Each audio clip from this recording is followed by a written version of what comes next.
নমস্কার বন্ধুরা, শম্পার রান্নাঘরে আপনাদের সবাইকে স্বাগত জানাই। আজকে আমি আপনাদের সাথে নিরামিষ কুমড়োর ছক্কার রেসিপি শেয়ার করব। এই রান্নাটা আপনারা নিরামিষ দিনে ভাত, রুটি, লুচি, পরোটার সাথে বানিয়ে নিতে পারেন। খেতে কিন্তু অসাধারণ হয়। আসুন তাহলে রেসিপিটি শুরু করি। এখানে আমি 500 কুমড়ো ছোট করে কেটে নিয়েছি, আর একটা বড় সাইজের আলু ডুমো করে কেটে নিয়েছি। এইবার কড়াতে সর্ষের তেল দিয়ে আমি আলুগুলোকে ভেজে নেব।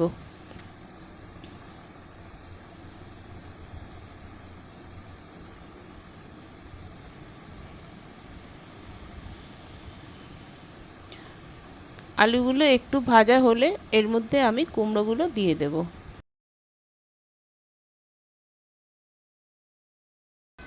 স্বাদ মতো লবণ দিয়ে দেবো। কুমড়োগুলোকে ভালো করে নেড়ে একটা ঢাকনা দিয়ে চাপা দিয়ে রাখবো 5 মিনিটের জন্য।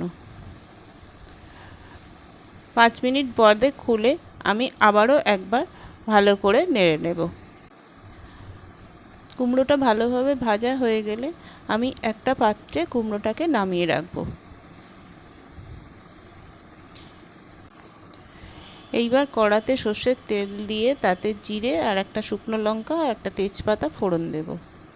ফোড়নটা যখন একটু সুন্দর গন্ধ বেরোবে তখন এর মধ্যে 1 চামচ আদা বাটা দেব। আদা বাটাটা দিয়ে আমি ভালো করে একটু কষে নেব যতক্ষণ না আদার কাঁচা গন্ধটা যাচ্ছে। এইবার আমি একটা টমেটো এর মধ্যে দিয়ে দেব। অল্প কাঁচা ছোলা এর মধ্যে দিয়ে দেব। দিয়ে আমি ভালো করে এটা ভেজে নেব। এইবার এর মধ্যে আমি সামান্য লঙ্কার গুঁড়ো, সামান্য হলুদ গুঁড়ো আর সামান্য জিরের গুঁড়ো দেব। দিয়ে সামান্য একটু জল দেব। দিয়ে আমি এটাকে ভালো করে কষে নেব।